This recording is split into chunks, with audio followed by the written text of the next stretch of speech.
E aí galera, beleza? Aqui é o Bruno Castro e esse é mais um vídeo do setor 2814. E no vídeo de hoje vamos fechar a história dos bastidores da DC Comics na Era de Ouro. Essa é a terceira e última parte, concluindo no ano de 55. Então é muito importante que você assista as duas partes, da Era de Ouro aqui nesse link aqui acima que você vai encontrar. E nós também já fizemos um vídeo dos bastidores da Era de Pedra que veio antes da Era de Ouro. Bom, entrando na década de 50, paramos em 49 no vídeo passado, aqui na década de 50 trouxe o início da ficção científica, o interesse do público por novas tecnologias, viagem espacial, e em 50 o primeiro título seguindo essa linha sci-fi foi justamente a revista Strange Adventures, e depois a Sensation Comics, conhecida mais pelas histórias da Mulher Maravilha, tinha outras histórias também, na verdade ela mudou o foco, agora trazendo histórias de romance e também de sci-fi. E depois eles até introduziram a nova heroína chamada Astra, a Garota do Futuro. Enquanto isso, teve nesse ano uma minissérie chamada O Homem Atômico vs Superman, com o Kirk Allen retornando ao papel do Super, e trouxe também aqui o Lex Luthor pela primeira vez em live action. E até justamente nesse filme serial aqui, ele adotou o codinome de O Homem Atômico, e foi até introduzido no 8º episódio o primeiro conceito de Zona Fantasma, que na verdade aqui se chamava o Quarto Vazio. E a DC tentava de toda maneira recuperar as vendas, das suas revistas, que estava caindo a cada momento. E na década passada ela começou a obter licenças de imagens de comediantes, justamente para colocá-los em sua revista. E nesse ano, um famoso comediante chamado Bob Hope recebeu um título próprio chamado As Aventuras de Bob Hope, que teve até 109 edições, então bastante coisa. As 4 últimas foram até desenhadas pelo Neil Adams, que seria bem importante nas histórias do Batman lá na década de 60, na Era de Prata. E justamente essas outras saídas, que a DC estava procurando, era porque, realmente os anos anteriores, as histórias de heróis estavam ficando saturadas. E ainda assim surgiam novos personagens, como, por exemplo, a versão do Clark criança, que virou o Super Baby, apareceu aqui nesse ano.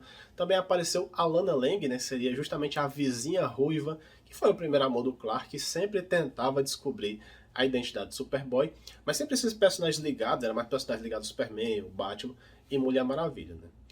Um outro fato é que o Tomahawk, um dos heróis da Revolução Americana, cresceu bastante em popularidade, que é uma das histórias mais diferentes, com a revista Star Spangled Comics e também na World Finest na década passada, e por isso ele ganha também nesse ano a revista própria.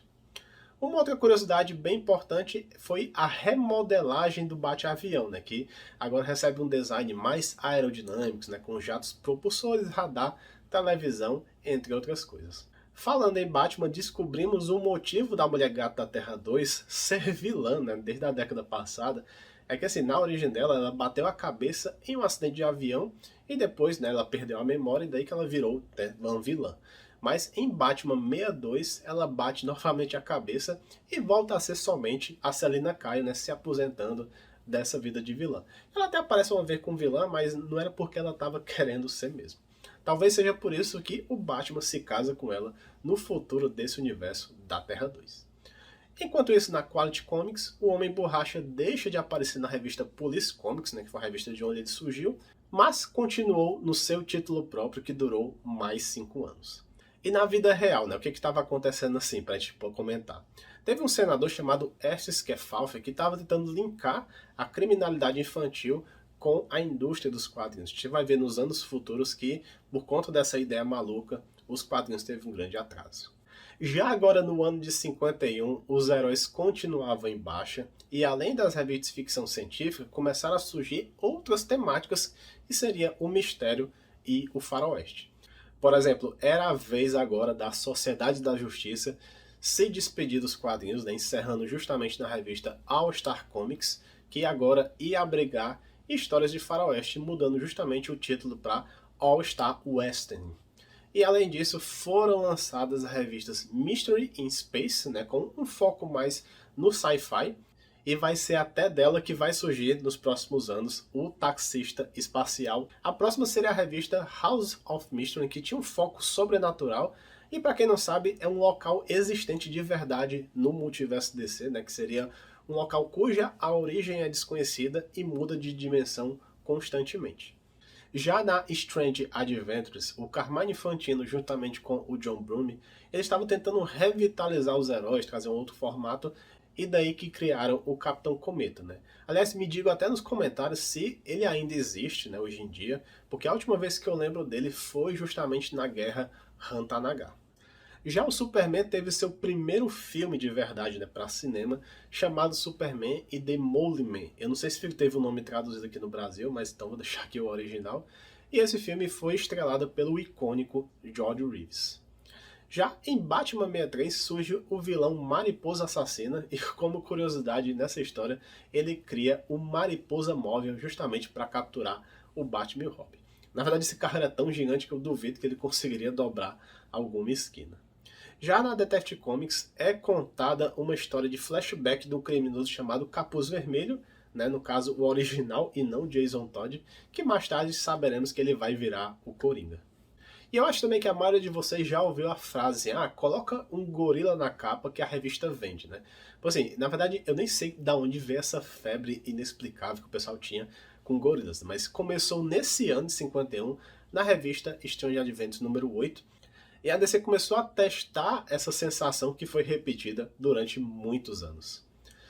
E lembra que no vídeo do Superman eu comentei sobre os filhos do Superman lá nos jornais, né, lá no finalzinho dos anos 40, começo de 50?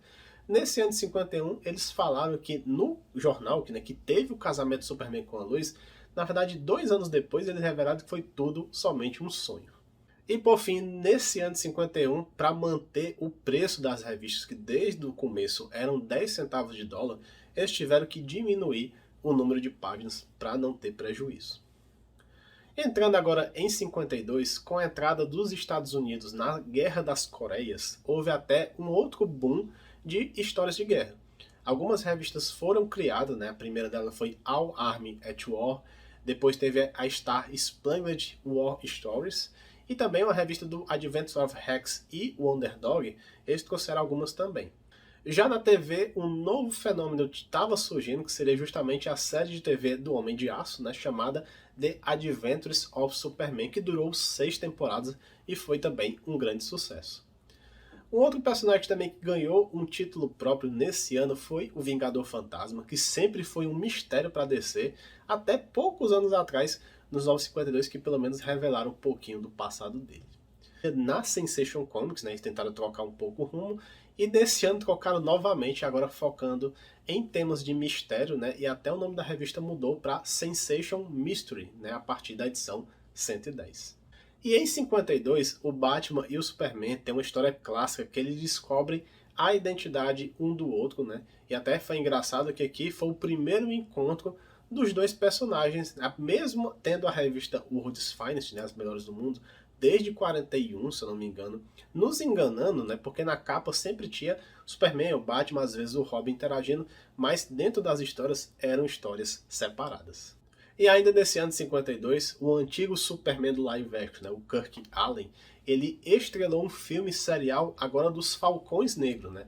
Assim, eu não vou nem mentir que eu não conhecia esse filme tão antigo, e até hoje eu quero saber por onde anda aquela ideia que ia ter um filme dos Falcões Negros pelo Steven Spielberg, se ainda está em pé, se é rumor. Rumor sempre é, né, com a DC, mas tomara que um dia volte esse filme agora, né, de saia do papel e vire realidade. E enquanto isso, na Quality Comics, os próprios Falcões Negros apresentaram uma arma chamada Roda de Guerra, que justamente também aparece no desenho da Liga da Justiça. Quem é que lembra aqui dela, né? E para fechar esse ano, o Batman quis testar essa febre dos gorilas e colocou um gigante, né, meio King Kong aqui, para aterrorizar Gotham. Entrando agora no ano de 53, foi onde os roteiristas tacaram foda-se, né? Abraçaram o que o público queria. Ele quer história de macaco, vamos botar, de gorila, de dinossauro também. Foi um ano de bastante sci-fi, né? Eles acabaram aparecendo em todo lugar, ao mesmo tempo que as histórias também refletiam uma grande preocupação com a guerra nuclear, né, que estava acontecendo na vida real. Justamente com a ameaça nuclear da União Soviética, os Estados Unidos começaram a fazer testes atômicos em Nevada, né, e é tanto que a DC pegou dicas de como agir caso um dia acontecesse, né, um ataque nuclear, na revista lá do Adventures of Rex e o Underdog. E nesse ano começou a popularidade do 3D, né? Não foi recentemente não, foi faz tempo, e a DC relançou algumas histórias de Superman e Batman nesse formato. Essas histórias tinham que ser lidas com aqueles óculos, e apesar do 3D não ter virado uma moda, essas histórias foram um marco para os quadrinhos nessa época. Um outro herói que teve o título cancelado foi o Capitão Marvel, lá na editora Fawcett, né, na edição 155 da Wiz Comics. Nós até já comentamos sobre isso nesse vídeo aqui acima, que teve o processo da DC acusando a Fawcett de plágio, né, seria o Capitão Marvel, seria um plágio de Superman. Eu não concordo com isso, mas tudo bem. Então acabou sendo encerrada. E em Batman 78 e em Detective Comics 201, o Batman conheceu o Caçador de Marte e o Alvo Humano, mas não são os personagens que conhecemos hoje em dia, né? Na verdade, são outras versões do que conhecemos, mas com o mesmo nome. Aliás, o John Jones não existe, né, nessa versão da Terra 2 Era de Ouro. Então podemos teorizar que essa versão que apareceu no Batman é o Caçador de Marte da Terra 2? Fica aí para vocês comentarem aí. E para finalizar o ano de 53, em breve teremos um vídeo sobre todas as lutas de Superman e Capitão Marvel, mas já adiantando, uma menção honrosa aconteceu na revista Mad número 4, em que o Super Dumperman, né, que é uma cópia paródia de Superman, lutou com o Capitão Marbles, né, que seria até um símbolo de dinheiro aqui no peito. E até em breve darei mais detalhes sobre essa história e valerá a pena num vídeo próprio. E entrando agora no penúltimo ano da Era de Ouro, né, a revista World Finest Comics número 71, finalmente eles resolveram fazer a história crossover do Superman com o Batman, né? E essa história justamente trouxe a cena clássica do Superman e Batman trocando de traje, né, para enganar a luz e tudo mais. E outro personagem de Superman que ganhou mais destaque esse ano foi o Jimmy Olsen, que ganhou a sua revista própria, durou bastante tempo, 163 edições, e cada história contava uma aventura mais bizarra que a outra, né? E falando em ganhar revista própria, após 16 anos, o Congo Bill ganhou a sua própria, talvez justamente pela febre dos gorilas.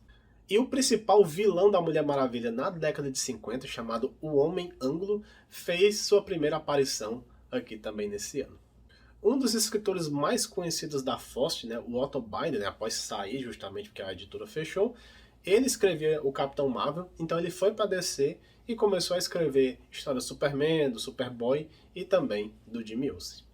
E ainda falando da Fawcett, a DC adquiriu a primeira revista, né, da antiga editora nesse ano, que foi o título chamado Hopalong Cassidy, continuando justamente na numeração 86. Né? Você pode ver que a 85 era da Fawcett e depois já era da DC. E a DC produziu mais uma revista com a temática de guerra, né, que foi a Our Fighting Forces. Mas o que marcou esse ano de 54 foi o psicólogo Frederick Wertham e seu livro A Sedução do Inocente. Né? Então, assim, nesse livro ele alertava da violência nos quadrinhos, dizia também que alguns deles tinham conotação homossexual, de forma que as crianças eram influenciadas por isso. Diz ele que estudou a delinquência juvenil desde os anos 40 e viu que os quadrinhos eram muito populares entre os infratores. Aí esse perturbado doido aí concluiu que os quadrinhos incentivavam o crime. E o pior assim, que 70 anos depois a gente vê que tem gente maluca até hoje jogando culpa dos crimes em videogame, em filme e tudo mais. Assim, dando culpa à própria educação que eles deram, né? Enfim, mostra que lunático não aprende com a história. Tem até gente que acha que tem uma cidade perdida na Amazônia. E como consequência disso tudo, surgiu o Código de Classificação dos Quadrinhos, né? Que é uma forma de eles avaliar cada revista, né? No caso, ser aprovada por um comitê antes de ir para a banca. Então, o código proibia histórias com cenas de terror, excesso de sangue, depravação, sadismo, masoquismo. Enfim, eles tentaram limar qualquer liberdade artística de expressão. E daí matou muitos títulos da DC também, de outros quadrinhos também, tanto de terror como de crimes. E para esse psicólogo muito louco, o Superman era um fascista anti-americano. A Mulher Maravilha era um péssimo exemplo, né, para as meninas, porque ela enfatizava o poder e a independência e não a criação dos filhos. E o mais prejudicial era o Batman e Robin, né, que ele dizia que os dois eram homossexuais, porque assim, eram dois homens que dividiam, no caso, a mesma casa, sem uma figura de uma mulher por lá, né. E o mais absurdo é que realmente esse cara conseguiu influenciar, né, os pais, as pessoas, que até faziam fogueiras para queimar os quadrinhos publicamente, né, assim, que é uma coisa do diabo, sei lá. E tudo isso fez mudar o status quo de alguns personagens, né, que viraram mais conservadores, né, um cidadão de bem e por aí. O Batman deixava de ser um vigilante para se tornar uma espécie de policial, um cidadão modelo de Gotham, enquanto que o Superman ele passou de um defensor social, né, dos oprimidos para ser uma figura do sistema. Até a Lois Lane, né, que posteriormente ganhou uma revista própria, deixou de ser uma ótima repórter para se dedicar, né, como dona de casa, daquelas histórias malucas da ela sempre sonhando que é casada com o Superman e tem filhos, né? E o Superman aqui representavam os homens que voltaram da guerra e queriam os empregos que as mulheres, né, tomaram deles, né, durante esse período. E uma consequência também é que a Mulher Gato, que ela até parou de aparecer nesse ano, só voltou em 66, eles decidiram assim que as mulheres têm que ter um visual mais conservador. Então a Mulher Gato tinha um vestido que uma parte da coxa aparecia, né? Então não podia isso, então tinha que mudar tudo. Acabou que ela realmente foi limada por conta disso. E para finalizar esse vídeo, né, esse bastidor da Era de Ouro, vamos entrar finalmente no ano de 55, né? Na verdade as revistas e quadrinhos estavam em queda, caíram mais de 75% por conta também desse código dos quadrinhos. Eu não sei como é que sobreviveu na época. As histórias se focaram mais nos valores familiares. Tanto o Superboy como o Batman ganharam seus animais de estimação, né? No caso o Krypto, o Supercão, e o Ace, o Batcão, surgiram nesse ano de 55. Um outro personagem bastante importante que estreou foi justamente o John Jones, né? Que seria o Caçador de Marte, ou Ajax, ou como vocês preferirem chamar ele aqui, né, no Brasil. Ele apareceu pela primeira vez na Detective Comics número 225. Outros dois títulos que surgiram nesse ano foi a My Greatest Adventure e a The Brave and the Bold, né? Sendo essa última bastante importante, porque trazia justamente crossovers de personagens, né? Então trazia também personagens até poucos visados que não tinha revista própria, então aparecer aqui também. Teve uma época que sempre era o Batman com crossover com outro personagem que tivesse DC, e até em 2008 surgiu um desenho animado baseado justamente nessa revista que era a Batman The Brave and the Bold, que durou 3 temporadas. E é um desenho muito bom por sinal. Eu só acho ele meio infantil comparado com o Liga da Justiça, ou então Justiça Jovem, mas mesmo assim vale bastante a pena. Aí também a revista Mad, né, que era outra editora, ela teve que se tornar preta e branca para tentar burlar o código, aí conseguiu dar certo. Enquanto isso, na Quality, o Homem Borracha teve sua última aventura solo. Bom, pessoal, então é isso. Se você gostou do vídeo, deixa o like. É uma história grande aqui que eu tô fazendo com vocês. Tipo, é meio que um documentário, né? Contabilizando tudo que a DC fez. Fechamos esse ano aqui, fechamos a Era de Ouro. Depois vamos partir para a Era de Prata, contar tudo para vocês até os dias de hoje. Então deixa o like, deixa seu comentário aqui, o que, é que vocês estão achando. Conhecia tudo aí que está acontecendo nos bastidores? Né? Se não conhecia também, fala o que é que está sendo novidade para vocês. Bom, compartilha com os amigos também e até o próximo vídeo e valeu!